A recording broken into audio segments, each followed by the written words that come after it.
6.1 question number 10। Question समझो फिर question को सॉल्व करेंगे भैया।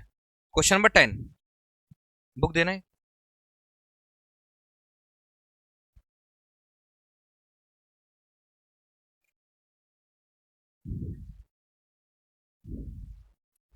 देखो भैया क्वेश्चन दिया है 6.1 question number 10। A ladder 5 meter long is leaning against a wall. मतलब एक 5 मीटर की सीढ़ी है, इसको दीवार के सहारे रखा है। सीढ़ी की लंबाई कितनी है? 5 meter. The bottom of the ladder is pulled along the ground. जो लेडर है उसके नीचे के हिस्से को खींचा जा रहा है। मैं डायग्राम बनाकर बताऊंगा, पहले क्वेश्चन पढ़ लो। Away from the wall at the rate of 2 centimetre per second. कितनी दूर है भैया वो सीढ़ी? नीचे वाला भाग कितनी दूर है उससे? 2 सेंटीमीटर पर सेकेंड। मतलब 2 सेंटीमीटर पर सेकेंड की दर से उसको खींचा जा रहा है। How fast is it's height on the wall decreasing. उसकी हाइट किस हिसाब से डिक्रीज होगी? क्वेश्चन पढ़ लो, मैं डायग्राम से समझाऊंगा तो और चीजें समझ में आ जाएगी। When the foot of the ladder is 4 meter away from the wall। जब उसकी दूरी जो है लेडर के नीचे वाले हिस्से की दूरी 4 मीटर हो। सुनो डायग्राम बनाकर समझाता हूं भैया। ये वॉल है, क्वेश्चन नंबर 10 6.1 क्वेश्चन नंबर 10। अच्छा क्वेश्चन है, थोड़ा आराम से समझो। ये वॉल है हमारी, ये वॉल है, दीवार है। इस पर एक आपने क्या रखा हुआ है? सीढ़ी रखी हुई है। इस पर क्या रख दिया आपने? सीढ़ी। सीढ़ी को जनरली ऐसे बनाएंगे अपन। ये सीढ़ी रखी है, ये सीढ़ी रखी हुई है। सीढ़ी वॉल पर ऐसे रखी रहेगी?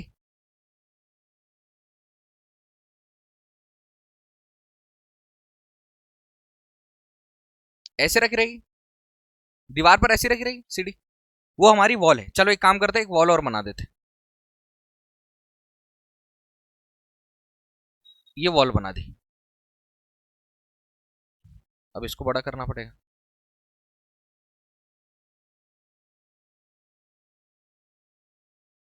ये जमीन के सारे ऐसी रखी हुई है। वो बोल रहा है कि जो लैडर है वो है 5 मीटर की। लैडर कितने मीटर की? 5 मीटर की। अब उसको नीचे किया जा रहा है। इसको नीचे किया जा रहा है। किसको? इसको। किस दर से नीचे किया जा रहा है? सीढ़ी को। अब 5 मीटर की सीढ़ी है, वॉल के सहारे ऐसी रखी हुई है। वो बोल रहा है कि इसको नीचे से खींचा जा रहा है। कितने सेंटीमीटर की दर से? 2 सेंटीमीटर की दर से। ये इसको नीचे से पकड़ के खींच रहे ऐसी। तो अगर ऐसी सीढ़ी है, नीचे से पकड़ के खींचेंगे तो ऐसी होगी, और नीचे वाला हिस्सा क्या होगा? बढ़ेगा। नीचे वाला हिस्सा किस दर से बढ़ रहा है? 2 मीटर पर, क्या लिखा है? 2 मीटर 2 सेंटीमीटर पर सेकंड के हिसाब से नीचे वाला हिस्सा क्या हो रहा है? ऐसा बढ़ रहा है। पहले कैसी थी? ऐसी थी। तो लंबाई कितनी थी इसकी? कम थी। मतलब यहां से यहां तक का हिस्सा कम था, ऐसा था। जब आपने उसको नीचे किया, किस हिसाब से नीचे किया? 2 सेंटीमीटर पर सेकंड के हिसाब से। अगर मैं इसको x मानता हूं और इसको मैं y मानता हूं, नीचे वाला क्या होगा? x। तो जब मैं सीढ़ी को नीचे से पकड़ के खींचूंगा,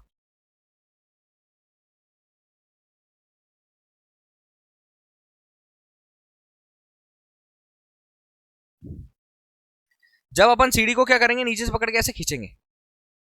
नीचे से पकड़ के ऐसा खींचा या ऐसे किया, तो ये वाली दूरी क्या हो जाएगी? बढ़ेगी। ये जो सीढ़ी है उसकी दीवार से हाइट ही देखो कम हो रही है। इतना आ गया नीचे। दीवार पहले यहां थी सीढ़ी हमारी, अब यहां पर आ गई। कंफर्म? देखो बोर हो लेकिन डायग्राम समझ में आ गया ना, तो क्वेश्चन ऐसे बन जाएगा। अभी मेरे को बताओ, लेडर की लेंथ कितनी है? सीढ़ी की लंबाई कितनी है? 5 मीटर। मैं लिख दे रहा हूं, length of ladder. Length of ladder, सीढ़ी की लंबाई। सीढ़ी की लंबाई, सीढ़ी की लंबाई बराबर 5 मीटर। इसको नाम दे दो। इसको पूरे को बाहर ले आते हैं अपन। ये पूरे को बाहर ले आते हैं। ये लो, ये नीचे का हिस्सा है। लेडर की लेंथ है 5 मीटर। ये वाला हिस्सा अपन ने माना y, ये वाला हिस्सा अपन ने माना x। ये हो जाएगा a b और ये हो गया c। अब कोई डाउट है? ये सीढ़ी है। ये सीढ़ी को क्या करोगे? जैसे ही आप नीचे से पकड़ के खींचोगे, सीढ़ी को क्या करोगे? सीढ़ी ऐसी नीचे से पकड़ के खींचोगे तो सीढ़ी ऐसी नीचे आती चली जाएगी। तो सीढ़ी को नीचे से पकड़ के खींचा तो सीढ़ी ऐसी आती चली गई। और खींच किस दर से रहे हम? 2 सेंटीमीटर पर सेकंड की दर से। और नीचे वाले को क्या माना अपन ने, बेस को क्या माना है, बीसी कितना माना है, एक्स माना है, और उसका मान दिया है 2 सेंटीमीटर पर सेकंड की दर से। जैसे ही आप उसको 2 सेंटीमीटर पर सेकंड की दर से नीचे खींचोगे तो सीढ़ी की हाइट मतलब दीवार से कितनी कम होगी यह आपको निकालना है। मतलब आपको मान किसका चाहिए, अगर ये y है तो आपको मान किसका चाहिए, dy बाई dt का मान चाहिए, और अगर ये x है और इसको पीछे खींचा जा रहा है तो आपके पास मान किसका दिया हुआ है, dx बाई dt का। कितना दिया है, 2 सेंटीमीटर पर सेकेंड। इसमें कोई डाउट है क्या, x बोल रहा है, कब निकालना है, जब BC की दूरी कितनी है, 4 मीटर। कितनी है, कोई डाउट, क्वेश्चन एक बार अच्छे से पढ़ना और अच्छे से क्लियर होगा। मैं यहां पर लेट कर रहा हूं, let height of wall, height of wall, height of wall, दीवार की ऊंचाई, दीवार की ऊंचाई, दीवार की ऊंचाई हमने कितनी मान ली, 5 मीटर। और distance between, distance between, distance between किसका डिस्टेंस है भैया, C to B, C to B, foot of ladder to wall, ladder के आधार से दीवार के बीच की दूरी कितनी दी हुई है, x दी नहीं है, हमने मानी है, कितनी मानी है, x मीटर। अब एक बात बताओ, एक बात बताओ, हमारे पास dx बाई dt का मान दिया है क्योंकि उसको खींचा जा रहा है। कितना दिया है dx बाई dt का मान, 2 सेंटीमीटर पर सेकेंड। कितना दिया है, 2 सेंटीमीटर पर सेकेंड। यहां तक कोई डाउट है क्या, हमको चाहिए इसकी दीवार किस हिसाब से कम हो रही है, मतलब दीवार की हाइट किस हिसाब से डिक्रीज हो रही है, कम हो रही है। मतलब फाइंड करना है dy बाई dt का मान, फाइंड क्या करना है, dy बाई dt का मान। और कब निकालना है, जब हमारे पास x का मान कितना दिया है, 4 मीटर। सारी चीजें जो क्वेश्चन में दी हुई थी वो मैंने लिख दी है, फिर से समझा देता हूं। ये लेडर है, इसको दीवार के सहारे रखा गया है, बोलो कोई डाउट है। वो बोल रहा है कि उसके नीचे वाले हिस्से को 2 सेंटीमीटर पर सेकंड की दर से खींचा जा रहा है, तो जैसे इसको 2 सेंटीमीटर पर सेकंड की दर से खींचा जाएगा, ऐसे खींचा जाएगा, तो इसकी हाइट क्या होगी, इसकी हाइट क्या होगी, दीवार से कम होती जाएगी, और इसका हिस्सा क्या हो जाएगा, नीचे इधर बढ़ता चले जाएगा, ये इधर बढ़ता चले जाएगा, और इसकी हाइट जो है दीवार से क्या होते जाएगी, कम। मतलब उसको थोड़ा झुका के ऐसे रख रहे हैं, क्लियर। कब, जब नीचे जो x है वो कितना हो जाए, 4 सेंटीमीटर, यहां से यहां तक का मान कितना हो जाए, 4 मीटर, यहां से यहां तक का मान कितना हो जाए, 4 मीटर। उस स्थिति में दीवार की हाइट कितनी कम होगी, अभी यहां थी, यहां पर कितनी कम होगी, ये निकालना है। मतलब हमको बदलने वाला मान निकालना है, चेंज वाला, मतलब dy बाई dt का मान निकालना है। किसका मान निकालना है, dy बाई dt। कोई डाउट है क्या, सॉल्व कर दूं, अब पक्का सॉल्व कर दूं। सॉल्व करने से पहले आपको कुछ बातें पता होना चाहिए। क्या बातें पता होना चाहिए भैया, in right angle triangle, in right angle, वो तो समकोण त्रिभुज ही बना, समकोण त्रिभुज, समकोण त्रिभुज, कौन सा समकोण त्रिभुज, A B C by Pythagoras theorem. Pythagoras theorem, Pythagoras theorem क्या भैया, हाइपोटेनस का square equal perpendicular square plus Hindi में कर्ण का वर्ग बराबर लंब का वर्ग धन आधार का वर्ग। डायग्राम के हिसाब से देखें तो कर्ण क्या है हमारे पास, ए बी का वर्ग, लंब क्या है हमारे पास, बी सी का वर्ग, और आधार क्या है, लंब है एसी, लंब है भैया एसी, एसी का वर्ग, और आधार क्या हो जाएगा, बीसी का वर्ग। बताओ ए बी कितना है, 5 की घात 2। अच्छा एक चीज और लिख देता हूं, ए बी कितना है, चलो ए बी कितना है, 5 की घात 2। एसी का मान कितना है, देखो एसी का मान y, एसी का मान कितना है, y का स्क्वायर धन बीसी का मान कितना है, बीसी का मान कितना है, x का स्क्वायर। ये हो गई हमारी इक्वेशन नंबर, इक्वेशन नंबर क्या हो गई 1। इसी को सॉल्व कर रहे हैं अपन। 5 की घात 2 कितना होता है, 25, y की घात 2 धन x का मान कितना दिया है, x का मान कितना दिया है, जब x का मान 4 दिया है, y का मान कितना आएगा, बराबर y की घात 2 धन 4 की घात 2 कितना 16, क्या हो जाएगा 25। y का मान निकाल रहे कुल मिलाकर, y की घात 2, y की घात 2 यही रहेगा, 25 माइनस क्या हो जाएगा 16। इतना तो तुम लोगों को आता है 12th क्लास में। कितना बचेगा, y बराबर कितना आ जाएगा, कैसे आएगा, कैसे आएगा, चूंकि इसको लिख देंगे 3 का स्क्वायर, इसको क्या लिख देंगे 3 का square. From equation 1, from equation 1, समीकरण, समीकरण 1 से, समीकरण 1 क्या दिया भैया, x square plus y square plus कितना बराबर कितना दिया है 25 दे दिया है क्या। हमको चाहिए dy बाई dt का मान, हाइट किस दर से डिक्रीज हो रही है, कुल मिलाकर dy बाई dt का मान चाहिए। जो चीज बदल रही है उसमें परिवर्तन की दर, तो dy बाई dt हाइट किस दर से कम हो रही है, बहुत सारी चीजें मैंने बताई, ध्यान दे देना। भी सॉल्व कर रहा हूं मैं आखिरी में। X square differentiation with respect to t both side, दोनों पक्षों का किसके रिस्पेक्ट में, टी के रिस्पेक्ट में differentiation, d by D T of x square plus d by D T of y square d by D T of 25।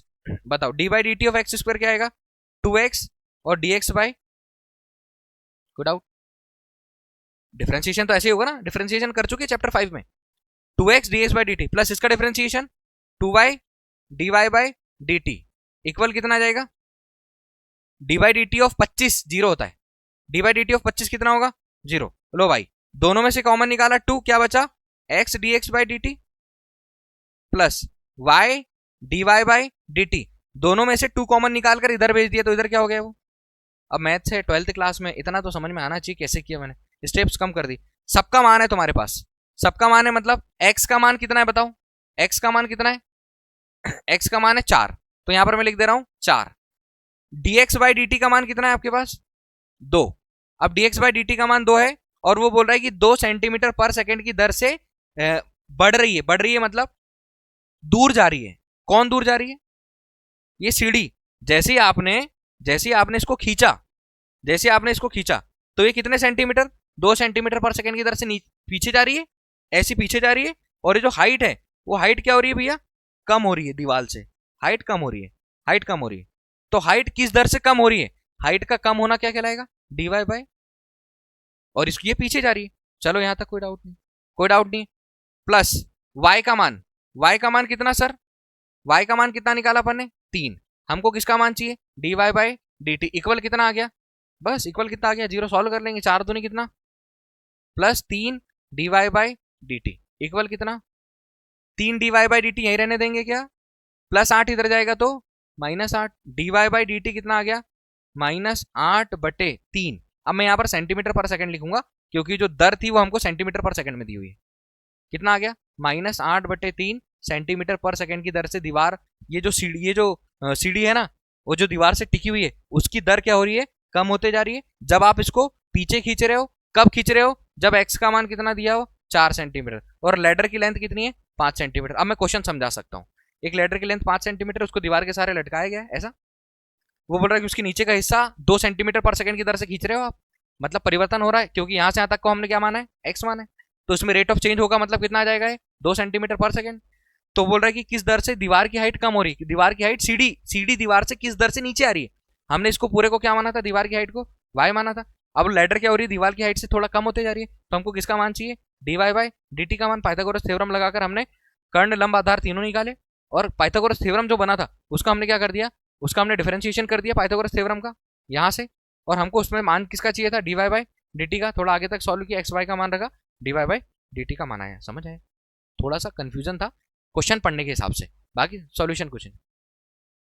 Answer किस में आ रहा है, हाँ ठीक है ना, आंसर प्लस में इसलिए आ रहा है, और माइनस और प्लस का साइन सिर्फ इतना बता रहा है कि वो डिक्रीज हो रहा है या इंक्रीज हो रहा है। जैसे हमने पहले किया ना क्वेश्चन में, इंक्रीज में प्लस लगाते हैं, डिक्रीज में माइनस लगाते, तो आंसर तो प्लस में आएगा ही। हम इसके बाद एक बार और लिख देंगे प्लस में, बट माइनस साइन ने क्या बताया कि हाइट क्या हो रही है, घट रही है, हाइट कम हो रही है ना, नीचे से खींच रहा है भाई, कोई को चढ़ा दो सीढ़ी पे, नीचे से ऐसा खींचो, करना मत ऐसा। क्वेश्चन नंबर 11 चेक करो, क्वेश्चन नंबर 11 बोल रहा है a particle move along the curve की बात हुई है यहाँ पर, क्या बोल रहा है, a particle moves along the curve 6y = x³ + 2, find the point on the curve, इस कर्व पर पॉइंट चाहिए, which the y coordinate is changing 8 time as fast as the x coordinate. वो बोल रहा है कि y अक्ष जो है x अक्ष की तुलना में 8 गुना ज्यादा तेजी से बदल रहा है, और ये कर्व दिया हुआ है, कर्व का मतलब होता है वक्र। ये किसी ग्राफ की इक्वेशन दी हुई है, ग्राफ की इक्वेशन घात 3 है, मतलब x अक्ष से कितनी बार होकर पास होगी ये इक्वेशन, 3 बार। आप इसमें x का मान रखो, y का मान रखो, 5-6 मान निकालो, एक ग्राफ बनेगा। आपको उसी पर find the point on the curve, उसी कर्व पर एक पॉइंट निकालना है। कब निकालना है, जब x अक्ष का मान, सॉरी y अक्ष का मान चेंज हो रहा है, किससे, x अक्ष से, कितने टाइम ज्यादा, 8 टाइम। समझ में थोड़ा कम आया होगा क्वेश्चन, समझो पहले। फाइंड क्या करना है हमको, फाइंड करना है पॉइंट ऑन कर्व, वक्र पर बिंदु। ये जो बिंदु है ये क्या है, हमारे निर्देशांक है। बिंदु क्या है भैया, निर्देशांक मतलब कोऑर्डिनेट्स, और कोऑर्डिनेट्स क्या होंगे, x, y। कर्व मैं मन से बना रहा हूं, ये जरूरी नहीं कि यही कर्व है वो, क्योंकि हमारे पास इक्वेशन दी हुई है इक्वेशन दी है, कर्व की इक्वेशन दी है, 6y इक्वल गिवन है, कर्व, कर्व मतलब वक्र, 6y equal x cube plus two, x cube plus two. मैं बोल रहा हूं कि आप x और y का मान निकालो, x का मान रखो, y का आएगा, एक बॉक्स बनाओ, कुछ भी आएगा, एक ग्राफ आएगा जो x अक्ष से कितनी बार होकर जा रहा है, 3 बार होकर जा रहा है। यही नहीं आएगा, मैं बोल रहा हूं, ये मैंने मन से बनाया है, आपको मान रखना पड़ेगा, x और y का मान आएगा, फिर आप ग्राफ बनाओगे, पॉइंट को रखोगे, पॉइंट को मिला दोगे ऐसे। मैंने इसलिए बनाया क्योंकि घात 2 है, घात कितनी है, 3 है, घात 3 है, और घात 3 है मतलब कितनी बार होकर जाएगा x अक्ष से, 3 बार होकर जाएगा। इसमें कोई डाउट है क्या? कहीं पर भी एक बिंदु निकालना है, वो बोल रहा है कि ये जो x अक्ष है, ये x अक्ष है, ये y अक्ष है, x अक्ष जो है, सॉरी जो y अक्ष है वो x अक्ष की तुलना में कितनी 8 गुना तेजी से बदल रहा है। मतलब अगर मैं यहां पर लिखूं क्या, y अक्ष में परिवर्तन की दर, बताओ क्या होगा? अच्छा, और किसके रिस्पेक्ट में बोल रहा है? विच 8 टाइम एज फास्ट, मतलब किसके रिस्पेक्ट में? y coordinate is changing 8 time as fast the x coordinate. तो इसको मैं टाइम के अकॉर्डिंग रख दूं, क्योंकि टाइम नहीं दिया है, चेंज तो टाइम के अकॉर्डिंग ही होगा। x अक्ष और y अक्ष किसके अकॉर्डिंग परिवर्तित होगा भैया? टाइम के अकॉर्डिंग बदल रहा है, मतलब टाइम के, उसने ऐसा कुछ नहीं बोला t के सापेक्ष या इसके सापेक्ष। आप लॉजिक लगाओ, अगर कोई चीज बदल रही है तो समय के सापेक्ष ही बदल रही है, तो y अक्ष में परिवर्तन की दर क्या होती हो जाएगी? dy बाय, अरे यही होगा ना, rate of change in y coordinate, rate of change in y coordinate क्या बनेगा बताओ? अरे रेट ऑफ चेंज क्या निकलेगा? dy by dt। और ऐसे ही हम क्या लिखते हैं, x अक्ष में परिवर्तन की दर, rate of change in x coordinate. तो x अक्ष में परिवर्तन की दर क्या हो जाएगा? dx by dt। यहां पर मैं कर दे रहा हूं dx अक्ष में परिवर्तन की दर, x अक्ष में परिवर्तन की दर, x अक्ष में परिवर्तन की दर, तो ये हो जाएगा हमारे पास dx बाय dt। अब मैं क्वेश्चन को और अच्छे से पढ़ सकता हूं, सुनो question. A particle move along the curve, एक पार्टिकल है जो इस कर्व के अलोंग घूम रहा है, मूव हो रहा है, क्लियर। आगे बोल रहा है find the point on the curve, इस कर्व पर, इस वक्र पर एक बिंदु निकालो। कब निकालो? जब वो ये बोल रहा है कि y अक्ष जो है x अक्ष की तुलना में 8 गुना तेजी से बदल रहा है।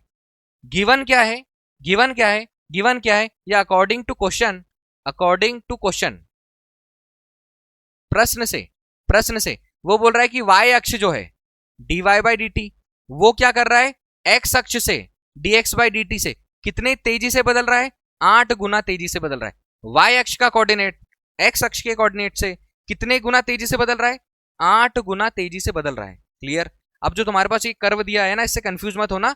ये जो एक इक्वेशन दी हुई, जैसे मैं बोलूं कि तुमको x प्लस 2 y बराबर, तो ये किसकी इक्वेशन है भैया? पावर कितनी है? 1। इससे आप x और y का मान रखोगे, ग्राफ बनाओगे तो क्या बनेगी? लाइन बनेगी। अगर आपने एक्स स्क्वायर वाला कोई पॉलिनोमियल ले लिया, इक्वेशन ले लिया, इससे क्या बनेगा? पैराबोला बनेगा, परवलय बनेगा। चाहे तो ग्राफ ऐसे बनेगा, ऐसे बनेगा, ऐसे बनेगा, ऐसे बनेगा।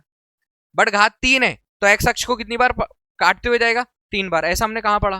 10th क्लास में पॉलिनोमियल, नंबर ऑफ जीरोस, शून्यकों की संख्या वाला कंसेप्ट पढ़ा है, जहां पर शून्यकों की संख्या होती है, बदलता है, कर्व बदलता है। कोई डाउट? हमको एक्स अक्ष पर बिंदु चाहिए, किस कर्व के? इस कर्व के। और वो बोल रहा है कि एक्स, वाई अक्ष एक्स अक्ष की तुलना में कितनी तेजी से बदल रहा है? 8 गुना तेजी से बदल रहा है, ठीक है। अब सॉल्व कर लेते हैं हम। कर्व क्या है हमारे पास? कर्व,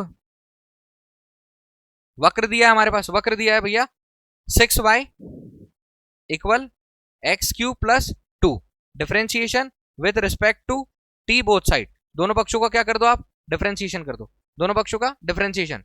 तो d by D T of 6 यहां हो जाएगा, यहां क्या हो जाएगा? y बराबर d by D T of x cube plus क्या हो जाएगा? 2। ये तो डिफरेंशिएट होगा नहीं, 6 dy by D t is equals to d by D T of x cube, d by D T of x cube क्या हो जाएगा? 3x स्क्वायर और dx by D t, 3x square dx by D t plus कितना हो गया? 2। कोई doubt है क्या? अब एक बात बताओ, ये जो dy बाई डी टी है, इसका मान कितना है हमारे पास? 8 dx by D T. dy by D T का मान कितना है हमारे पास? dy बाई डी टी किसके बराबर है? 8 dx बाई डी टी के। तो dy बाई डी टी की जगह पर हम कितना रख देंगे? ये 6 पहले से, 8 dx बाई डी टी रख देंगे। अच्छा, इसका डिफरेंशिएशन कितना हो जाएगा? अरे 2 का डिफरेंशिएशन क्या हो जाएगा 0, 2 का डिफरेंशिएशन क्या होगा 0। चलो बताओ क्या बचा यहाँ पर 3x² dx बाई dt। देखो ये dx बाई dt से dx बाई dt 8 संग कितना हो गया 48 बटे कितना आ जाएगा इधर का बराबर x²। ठीक, इससे इसको कैंसिल करोगे कितने बार 3 से कितनी बार 16 बार, 16 थी 48। x² का मान कितना आ गया अपने पास 16। स्क्वायर का ट्रांसफर करोगे क्या लग जाएगा प्लस माइनस रूट लग जाएगा या रूट लग जाएगा। और x का मान कितना आ गया हमारे पास प्लस माइनस 4। x का मान कितना आ गया भैया आपको मान और किसका चाहिए y का। अभी किसका मान आया x का, किसका मान चाहिए y का। आपके पास आया x का मान, आपको चाहिए y का मान, तो किस में रखोगे कर्व में फ्रॉम इक्वेशन 1। मैं इसको इक्वेशन नंबर 1 नाम दे देता हूं। ये हमारी जो कर्व है ये क्या है भैया इक्वेशन नंबर 1। बताओ अगर आप प्लस माइनस 4 है, रूट से निकलती है चीजें प्लस माइनस आता है, तो आप x का मान कितना रखोगे पहले +4। x का मान कितना रखोगे y का कितना आएगा देखो 6 गुणित 6y बराबर x³ मतलब 4 की घात 3 + 2 6y 4 चौक 16 चौक 64 + 2 6y बराबर 64 तो कितना 66। 6 से 66 कितनी बार y का मान कितना आया। तो पॉइंट क्या आया आपका, पॉइंट आया प्लस का 4 रखने पर 11 आता है कर्व पर। तो ये वाला पॉइंट और कर्व है जब y एक्सिस का मान x एक्सिस से 8 गुना तेजी से बदल रहा है, तो ये पॉइंट निकला। एक और क्या निकलेगा, एक और क्या निकलेगा, हम x का मान कितना रख देंगे भैया -4। तो 6y बराबर क्या हो जाएगा x³ + 2 6y बराबर -4 की घात 3 धन 2 6y बराबर -48 धन कितना आ जाएगा 4 चौक 16 चौक 64 -64 प्लस तो 6y बराबर कितना आएगा माइनस का 62 y बराबर -62 बटे 6 2 से कैंसिल 31 बार 2 से कैंसिल, तो y का मान कितना आ गया -31 बटे 3। पॉइंट क्या आ गए, कोऑर्डिनेट्स क्या आ गए हमारे पास, कोऑर्डिनेट्स निर्देशांक, निर्देशांक आ गए -4 और -31 बटा 3। ये आंसर है हमारे, ये हमारा आंसर है। समझ आया, क्वेश्चन क्लियर है कि नहीं क्लियर है। कर्व दिया हुआ है, वक्र दिया हुआ है, वक्र से ग्राफ बनेगा, यही नहीं बनेगा, ये मैंने मन से बनाया। ये मैंने इसलिए बनाया क्योंकि घात कितनी है भैया 3। तो इस कर्व पर पॉइंट चाहिए, कब चाहिए जब y एक्सिस जो है x एक्सिस की तुलना में 8 गुना तेजी से क्या हो रहा है बदल रहा है। तो y अक्ष में परिवर्तन की दर हो जाएगा dy बाई dt, x अक्ष में परिवर्तन की दर हो जाएगी dx बाई dt। पॉइंट निकालना था, हमने जो कर्व दिया उसका डिफरेंशिएशन किया, कर्व का डिफरेंशिएशन करने के बाद हमारे पास x के मान आ गए। x का मान क्या आ गया हमारे पास +-4, एक बार प्लस रखा एक बार माइनस रखा, x और y के दोनों के मान आ गए। क्लियर।